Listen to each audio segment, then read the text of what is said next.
So, to begin with, what drew you to teaching? That's a long story. I had always been drawn to teaching. I was at a Shakespeare theater in Rochester, New York, and there were a group of very young people that had been pulled out of very, very secure circumstances and brought into very professional circumstances, and were unprepared to do that. So the fact that the preparation was lacking was part of the experience of saying, well, I need to teach. I should teach. I should teach, yeah. And then, I'm trying to say this in a short way, this one young woman, remarkably talented. I did an exercise with material we used toward the end of the process here at the studio, and took people and developed these performances, and everyone went, ooh, ee, ah, and it was really just an ounce of reality, which at times you don't see in the theater. Right, right. And this young woman was murdered here. She came to New York and she said, I was a bit of a young rogue, and I was really unsure whether I wanted to. I knew I wanted to teach. I knew I would only teach in a very uncompromising way. And so she called me and said, well, I want to work with you. I've got this piece of material. And I said, well, no, we're not going to work on that. We're going to begin with scales. So call this other young woman who'd been there, and we'll meet twice a week and work a little bit. And I really felt if I could just give them certain basic skills, they would be prepared to survive when they went back. Because, you know, professional theater is a hard mistress. It likes to have a certain circle of people around who are vulnerable. Yeah. And she was murdered. She was murdered. And so there was a party of a group of people who knew her, and I was standing in the corner, and the other young woman who I was working with eased her way across the room. I was trying to avoid her at all costs. I, at the time, you understand, was 28 years old. And she said, you know, if you don't teach, your life is a lie, don't you? And I said, thank you very much for that. And she was right. So here you are, you're 28 years old. 28 years old. 28 years old. You've studied with Sanford Meisner. Studied with Meisner. Before I went to Sandy, I had done a summer interpretive class with Stella Adler, a really good teacher. Fantastic teacher. Explored the Strasberg approach, rejected it. And to this day I have serious differences with it. And a man took me aside and said, you have to find Meisner. I found him, and from the first day it was a trip. So what do you think that Sandy brought to the craft? To the craft. That he brought a tangible process that no one had really discovered, that was just as tangible for actors as it was for a dancer or a musician. You know, he was, after all, a real classical pianist, so he understood the instrument and what it required. So then you took from Sandy what you had learned, absolutely, and then developed it further. In a more complete way? Right, yes, in a more complete way. Can you talk a little bit about those developments, and I'm curious about how they started. Did they start as an actor? Did it start in your acting profession, or did it start as you began teaching? And what drew you toward developing it, as opposed to just disseminating what Sandy had taught you? Like, what are the differences? Do we have 47 hours? Yes. Of tape? Well, we can edit. Seriously, I was working as an actor, and what Meisner teaches is invaluable, but it was incomplete. You realize that's an unusual statement. Yeah, I do. It was incomplete. I mean, he made his contribution, it was immense. Mm-hmm. But he taught in a very institutional, not academic set of circumstances. In a professional theater school, which in that place and time was a more preeminent place to be than a theater department to study your craft. And I realized what was missing, and then this experience of working with these young people, and realizing I had this gift. And I'm a person that believes that anyone who has a gift has an obligation to develop it to its fullest. I mean, I love to act, but the performing part of it wasn't what was exciting to me, it was the process. Right from the beginning, I had enormously gifted students here. Okay? Ted Danson was one. Jo Beth Williams was another. A woman by the name of Martha Jacobs. She was the other woman. I'd never advertised for the first 16 years I taught. I believed that the work would sustain itself. That was before the advent of technology, of course. Right. And in teaching, I began to realize that more was required. Right. And by the third class that I was teaching, I had already finished 2, I realized that I'd hit upon something that was very necessary. And so the differences are, I think that Sandy found what was to be done,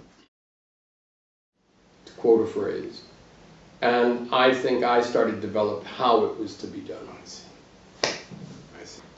And someone else will hopefully take it sometime to the next level, though I'm not planning to desist for a long For a time. while. And here you are. Yeah. So, can we talk a bit about you alluded to it, and I think want to understand the differences between studying in your studio and, say, going into an institutional, what currently would be a collegiate environment. I guess currently it would. Back in the day, Yeah, when wasn't, it was a professional school Right. to train actors. But there were still 30 people, 25 people there, In a highly class. selected.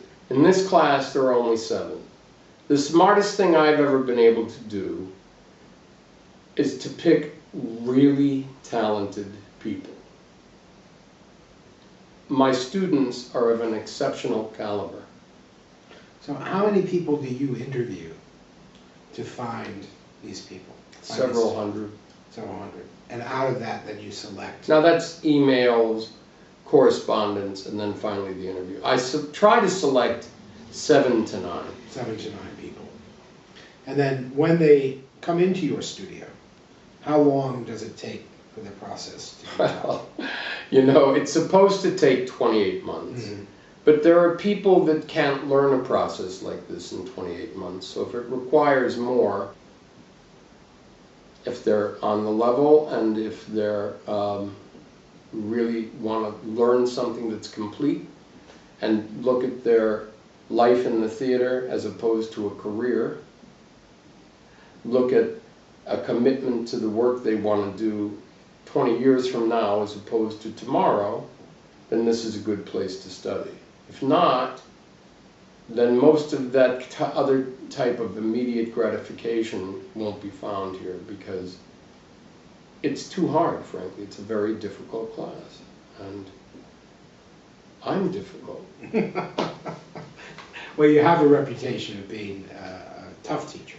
That may be moderate. That may be moderate, but let's stick with that paradigm for now. Why? Why teach?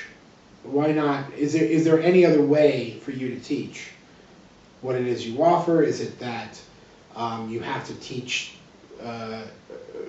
from a certain perspective in yourself? Is it that the more difficulties are necessary?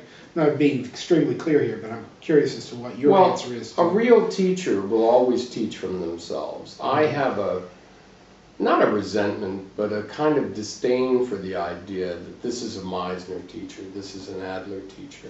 I'm a Patterson teacher. I studied with Meisner, but Sanford Meisner, Stella, Bobby Lewis, they were people, they were human beings that made enormous contributions to this craft. They taught from themselves. They didn't claim to be teaching Stanislavski. Right. Okay? Are there similarities? There are. Are there complete differences? Yes. especially in interpretation. I think the interpretive work here, where you learn how to build a character to the minutest detail, is there's not another place to learn it. So being responsible to a body of work like that demands a degree of being a taskmaster. Okay? Right. On the other hand, there was a time, maybe 20 years ago, when this class was the hottest thing since spilt milk. And when you believe your reviews, that's when you go awry. You stop growing. And unfortunately, that happened with me. And I believe that my sense of myself was more than overblown. And there were times when I was unduly harsh. And I have remorse about them. But I think I've learned from them, and I'm ready to continue being responsible to why I began to teach. Right. Which is to give actors a secure foundation to have a legitimate life in the theater based on their integrity of their work. Right. Well, it's an extremely harsh profession. Very I harsh. mean, we can agree that this is a very, very difficult profession that people are entering into. Young people coming up who are smart enough to know they need to study. Right. Do you feel a responsibility in that to prepare them? And I think you've alluded to this, and just for clarity's sake, but to prepare them for the rigors of this profession, so that they're not susceptible to becoming blood sources for the vampires out there. I think that a person who knows what they're doing is not susceptible to that. But I do. I think there's a certain basis in my attitude to prepare them for that. You haven't touched on it, so I will. You know, it's been several years since class is finished here. And I think a large part of that has been my unduly uncompromising nature. But then the other side of that dialogue is that it's about being responsible to what it is you're teaching in an age of fast answers. And 28 months can't get any faster. That's 28 months of class time, not the vacation times. And if it takes longer, well, just what is it you've subscribed to in terms of what you want to do in your life? That's a question that I can't answer, that other people can't answer. But I can tell you, when I studied dance with Martha Graham and with mathematics and with Pearl Lang, these were real masters, okay?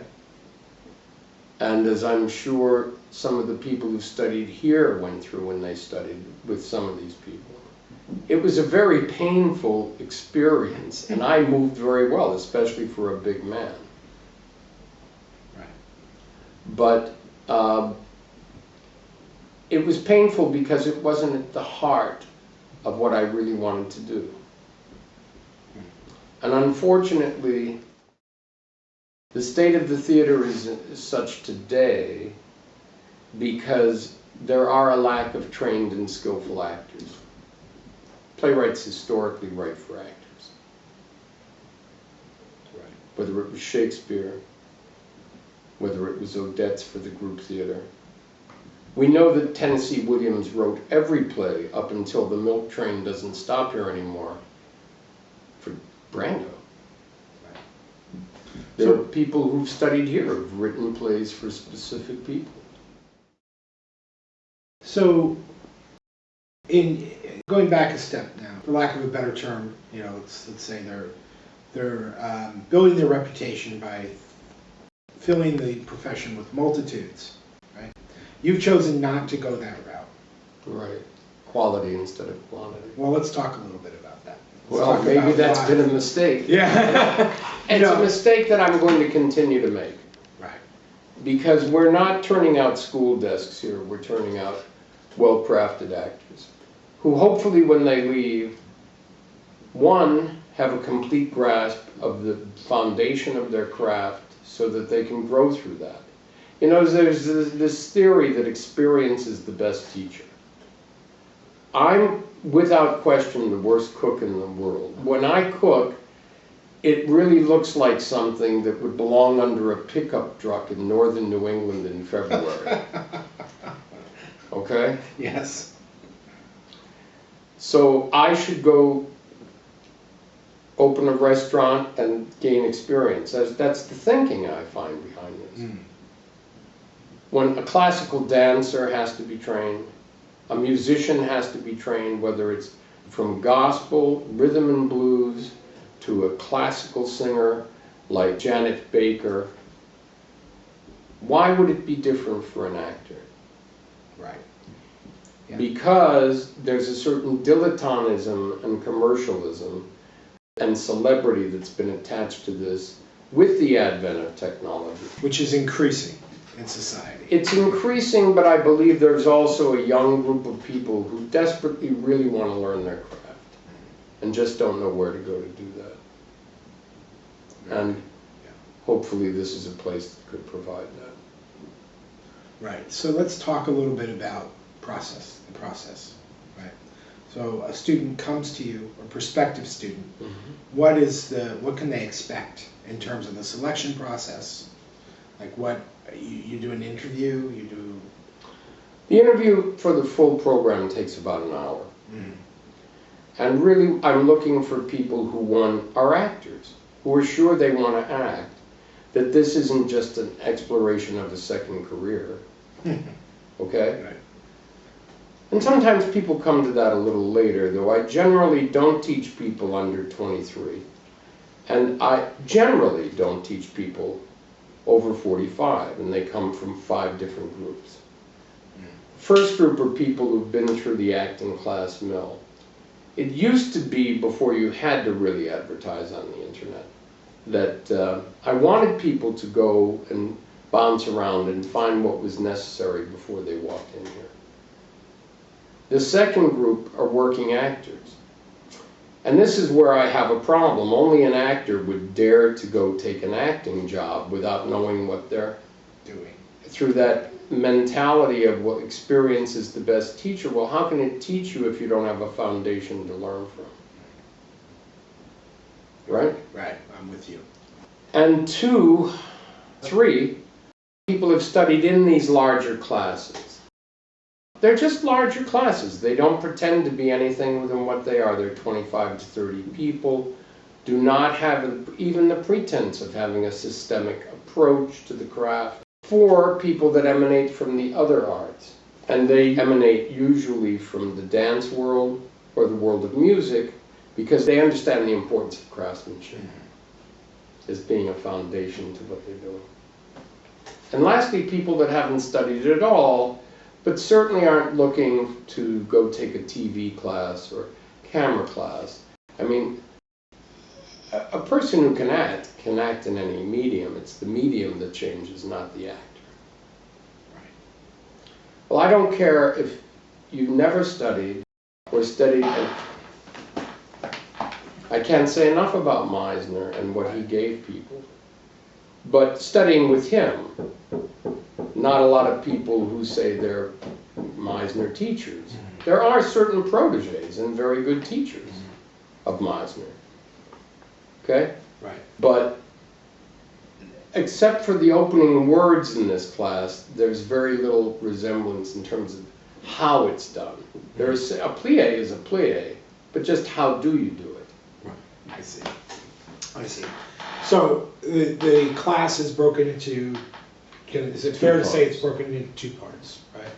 There's the first part, which is the basics. Can you talk a little bit about the basics? There's nothing much to say. It's to train you as a truthful, flexible, unmannered, abandoned acting instrument that can improvise, which means live truthfully from moment to moment through the reality of doing. You know, that's the foundation of it. Within any given set of imaginary circumstances. And then for the second part, which is to give you a foundation, to be a versatile, you can only be as versatile as you can be within your range. If you're a viola, you might be able to play Baroque music, or you might be able to play Brahms, but you really can't play Beethoven's 5th piano concerto. Right. Right? Right. a versatile character actor, and there's no such thing as a film or a play without a character, so that's what we're talking about, that has the tools and the skills to develop a role to the minutest detail, no matter what the society, the playwright or the screenwriter is writing about. That's everything. That's it. For an actor. Right. That's the whole That's thing. the whole thing. That's the whole thing. And every Wednesday, there's a free seminar at the studio where that's all explained and people get up and do a little bit of basic work. So let's just, you alluded to it a little bit here as well. What is talent? Temperament. Yeah. Your talent, so it's, your talent is your temperament, essentially. So everyone, Yeah, I from mean, your point of view, everyone has talent. Everybody has talent. It's a good singing teacher will tell you there's 1 in 1,000 people that can sing. You know, da da da da da. I can sing. It's just a matter of training that. Right. Right? Right. And I can do. A good dance teacher will tell you the same thing. You do that with your body. That musicality. Well, there is no special talent for acting. It's that most people want to act for the wrong reasons. They want to please mommy, daddy, be seen, finally be recognized, instead of act to recreate the role and to immerse themselves in a series of roles to convey the reality and content of what the playwright wrote. That's an actor's job. You have to want to be a pianist to play the music. Right. It's all about the music. So to find what the playwright wrote. Absolutely. And to do that. To bring it alive to the minutest detail. Excuse me, I'm struggling. That's right. That's good. That's Roach, actually. He was talking about students in jazz graduating from Yale, comparing that to his education and how he learned to play jazz, you know, in a much more informal kind of way. Do you think there's a danger for the craft in that collegiate environment? Well, I think you know what my answer is going to be. I think we're seeing that danger. Mm-hmm. Young people leave these universities where they've paid hundreds of thousands of dollars for an education. And really all they've been subjected to are various types of theatrical ideas, which is what it's for. They have a lot of money and great technical resources, and have made the necessities of a place like the neighborhood playhouse obsolete. Because if the neighborhood playhouse doesn't exist any longer, and I don't believe it does, for the sole purpose of the uniqueness and specificity of how actors are developed, then why should it be there? And so you have the professors or adjunct professors in colleges teaching 13 weeks of Meisner. Well, what does that mean, 13 weeks of Meisner? You know, 14 weeks of Joe Smith. I mean, it's an academic, rigid, rule-sitting, prejudicial approach. And of course, understanding the craft to a fine art is about removing those prejudices and getting to the core of where the artist, in this case the actor, his craft is absorbed through their instincts. And that creates instincts, goes to the head. The head's no good. Have you had to change your teaching style over the years? A lot. Yeah. A lot. I've had to learn to, really, I think I said it earlier, I've had to learn to go back to humility in these last several years, where I would say 80% of the difficulties here were created by me. And that sense of perfectionism that was not helpful to my students and not helpful to the people here. And I have a lot of remorse about it and think I've changed. And you can still teach it with greater compassion, but the It's very necessary for people to learn this. You wonder if they all know that. Right, right.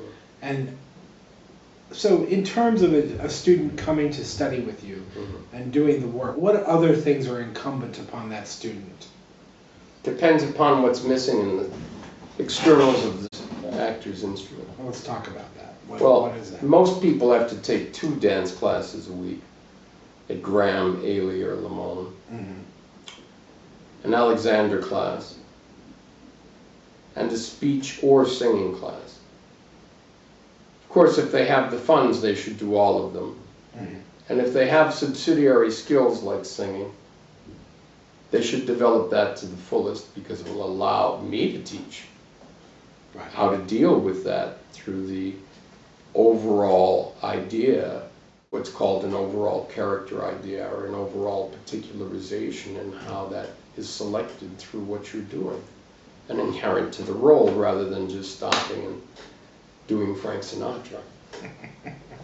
It was great at what he did, very good at what but he it's did, not what right. an actor does. It's not what it's not what you teach. Yeah.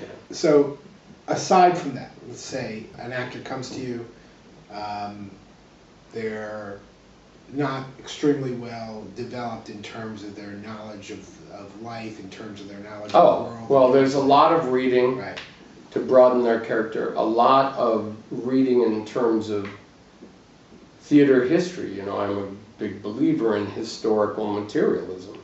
So we're kind of living in a society that's doing away with that, but you have to know what brought you to this point, or why you're here, as opposed to another class. And another class may be more useful than this class. You know, I do believe that. Right. So they develop themselves in terms of reading, and I'm sure museums and the other arts as well, right? And To reading develop the themselves. paper every day. Right. Eugene O'Neill said, "We've had enough of life being brought into the theater. It's time that the theater taught us something of life." So you really insist on these people developing themselves. Absolutely. Developing themselves as human beings, right? I mean, in some ways it makes me think, well, that's compassion. Some people would say it's a bit much. Yeah. And the other side of that, as an actor, that increases their resources from which to work, increasing their understanding of human behavior, right? I mean, that's fair to say, yes. So, just in terms of structure, how often do you meet? Twice a week? Yeah, in the basics, the class meets twice a week, 3.5 hours a class. In interpretation, it goes to 4.25 hours a class. I see. It's more demanding. Right. People work about 10 to 12 times a week in this class. That's the other thing that's unique about it, as opposed to 2 or 3 times. Right. And then or not at all, right? In some classes, not at all. They could go a week or two without working. I really don't pay attention to the other classes. I see. It's not my job. My job is to pay attention to what I do. Right, right. But continue. So we work how many times a week did you say? 10 to 12, and then halfway through the basics, it becomes 5 or 6. In interpretation, in the basics where you're learning 3 or 4 things a week that have to become reflexive. In interpretation, when other acting teachers say, it takes 20 years to be a good actor, no argument. It does not take 20 years wandering the desert figuring it out for yourself. That goes back to me opening a restaurant. Right. Trust me, if you have an animal, they would not want to eat what I cook. Okay? Right. So you don't work every class, but you work 2.5 hours per week. You're actually up more. So the entire craft of it can be covered. If there's a particular type of beat that's being taught, like an interchanging beat, that person can learn that. If there's an integral circumstance that's related to the social force through a sense memory moment, this person can learn that. And then yes, it will take 20 years for that to be reflexive. Yeah. Right. And then at the end of the class, the last 9 weeks, the last 13 weeks is where it's realized as one thing as a whole. And that process well, there's about a 5-week process where the very difficult, it's a difficult class, I don't want to make any bones about that, process of this then culminates, and then the last 10 weeks, 9 or 10 weeks, everyone goes into rehearsal and works on 2 scenes that are commensurate with their capabilities. They might work on a scene from, let's say, a play by Pinter, and maybe a scene from a play by Tennessee Williams, August Wilson. So it shows their range, gives them a firm confidence in their understanding of the work.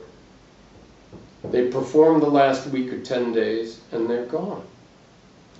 And they're not obligated, hopefully, to any teacher any longer. Right.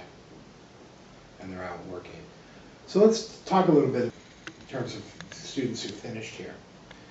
And in terms of pure numbers, right? If you were to look at it from a very kind of pedantic, practical standpoint, it's really kind of astounding in a sense of how many people you teach and how many end up working in the profession. It is.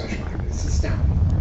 Yeah, I would say that in the 37 years since the first class completed this, I believe it's 84 people have completed this. Chippendale furniture is not a school desk. Right. And I believe 45, 46 are still active or involved or around the profession in some way. Right.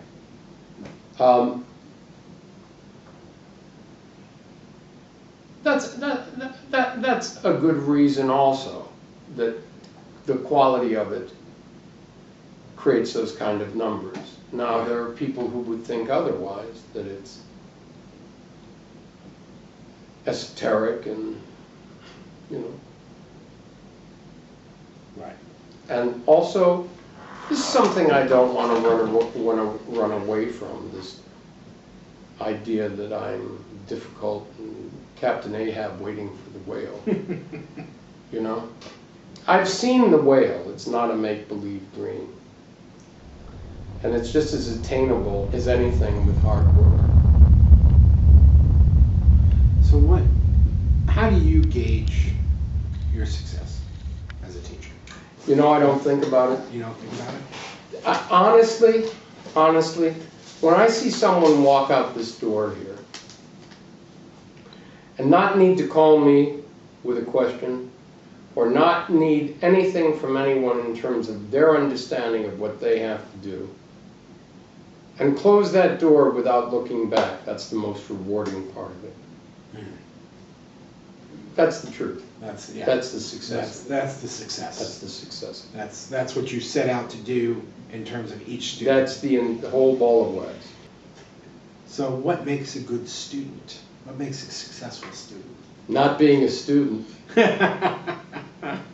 Being someone who has an appetite for life, a strong, passionate commitment to what they want to do. Someone whose interest in the theater is primary, who of course wants to make their living in film and TV. And someone who wants to base their work on the integrity of their craft instead of the recognition of the moment. Why do you think students who come to study leave when they leave and don't finish? You mean without me throwing them out? Without you throwing them out, or without any, let's say, extenuating circumstances of physical difficulties, but they've decided, right? Well, I think they think I'm too harsh. You think that's honestly, the reason? Yeah, I think they think I'm too harsh. And it's not completely untrue, but then I want to go back to the dance class premise. When I studied with Martha Graham, I did not study with the Martha Graham Dance Company. I was there taking beginning classes. And it's all spelled out before they walk in the door, and what the demands of it will be. Or they feel they've been treated unfairly, and perhaps some of them have over the years. You know, I'm not an apostle. I'm a teacher. Teacher. But I also think they leave because it's not what they're looking for. Right. And I think they leave because there's too much work involved. Mm. And they leave because they know I won't compromise about that. Right. Right. Now I'm wondering if fear enters into it. For whom? For the students. I think it's fear of being responsible to something of that magnitude. You know, it requires you to be honest with yourself, right? It requires that.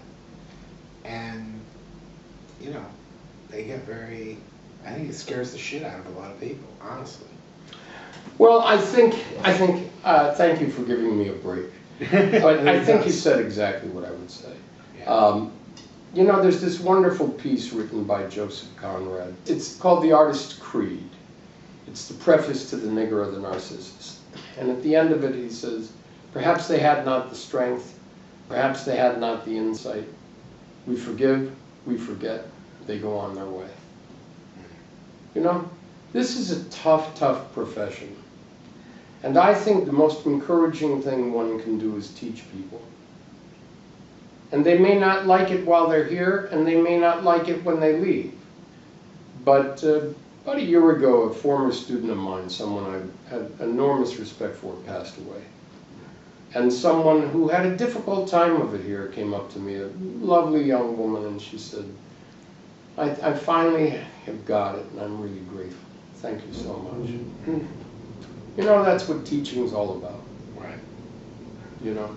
And if it's not what it's about, you shouldn't teach. Right. So that's answering everything. Yeah. Do you think the actor has an important role to play in a society? I think the actor's role in society is on vacation. I think at one time the actor, well, certainly, if you want to go way back to the age of reason, the actor was the progenitor of social thought. The theater was the primary place where social thought was expressed to the classes. In, of course, Elizabethan England, it was the primary because of Shakespeare. I'm being somewhat general with Molière, the Comédie Française. When the group theater was there, it was the most important and socially relevant theater of the century. After Waiting for Lefty, which Meisner directed, by the way, with Odette, there was a strike out in the street outside the theater, outside the, I believe it was the Belasco Theater. You don't hear of that today. I mean, I have nothing against Les Miserables. Spider-Man, they're flying actors into walls down there. I'm not in favor of killing actors. But there has to be a place for the serious playwright. The theater is a playwright's medium. Yes. Absolutely. There's the playwright, the audience, the actor. The actor is the conduit for the playwright. Right. Do you think that that kind of theater is possible again? And do you think it can come through actors creating playwrights? I would hope so, or I'd close shop, and I'm not planning to close shop. I believe that the theater, when done well, is the most vibrant, alive medium in the arts. It's not always done well. It's done acceptably and well produced. But again, the actor, didn't Shakespeare write for Kreutzer? I mean, Beethoven, right? Right. Liszt wrote for himself. So I alluded to this earlier. Tennessee Williams wrote for Brando. August Wilson wrote every role in every play he ever did for a specific actor. David Mamet wrote American Buffalo for Robert Duvall. When Al Pacino did it, he altered it. When Denzel Washington did Fences after James Earl Jones, it was altered a little bit. Right. So you think the change has to come through... The change has to come through the playwright being socially responsible to the outside world And then, of course, responding to an actor that he thinks can convey that or she thinks can convey that. There were relevant playwrights around. Connor McPherson, Sarah Baker. A former student of mine did a play a couple of years ago. I believe it was by Sarah Baker. You know, I don't go to the theater. Why not? Because it's like looking at decayed teeth. And I'm really, that doesn't mean it's bad, it means I cannot enjoy myself. This is what I do. So for enjoyment, I do other things. The primary thing that I do for enjoyment is really the ballet or the museum. The museum is sort of timeless for me. Occasionally, chamber music. It used to be all the time. But, oh no, the going to the theater is not pleasant for me, and it's very unpleasant for anyone that goes with me. So I stay away in defense of it because I love the theater. But I wouldn't say I misbehave, but it's not behavior that is about an audience sitting there. I have my oldest and quite dearest friend. It's a friendship for 52 years. We couldn't be more different, but he is really and truly an old-time theater goer. He comes to New York for a week, he sees 10 plays, you know? Right. And, you know, I used to be able to watch it, because it's not that the acting's all bad, it's that I don't watch it from a point of view of an audience member watching a play. I watch it from the point of view of being an acting teacher. So you're touching several different points, and I kind of want to circle back around a little bit in terms of the aim of the studio. The aim of the studio? The aim of the studio. We talked a little bit about, I used the word success. You kind of responded with the idea that you didn't really think about it in terms of success, but it was rewarding in terms of a student walking out of here, having a complete way of working, going out and doing their job. So that's one aspect. The other aspect... That's the primary aspect. That's the primary aspect, right? That's really if you say the aim of the studio, you'd say it in To those prepare terms. people to have a life in the theater and to be totally independent through the way they work, to work with others in any situation. It's one, to go into any professional situation as an actor and be able to work to your fullest capacities. Two, to leave your everyday social reality at the door. You don't want to go to a dentist who's seeing the divorce papers that he just signed for $10 million in your mouth. Why would an audience want to sit through that? Right. Three, that you keep your integrity intact in a profession that has increasingly less regard for that. And four, because all actors spend time out of work, that the one thing you never question in yourself is your capabilities. I believe, to the best of my knowledge, that's true of the people who've completed this work, and that's the only people I consider students. And that's everything. And there really isn't more to discuss than that, Right. because that's what it is. That's the aim. That's my job. You've done that, again, I'll say successfully, with each student that completes the work. I wouldn't say every student that completes the work, but I think I've done it. Anyone who's completed this work is ready to go do that. Right. Now, whether they do or not, that's their responsibility to themselves. My responsibility no longer exists once they leave. It seems that teaching the way you teach, the numbers that you teach, that you develop certainly a professional relationship with each student, but also a personal relationship. I don't think the personal relationship is true. I think there is a personal investment on the student's part and my part that is professional. but I don't think personal. No, my students don't call me for weenie roasts and baby Christians.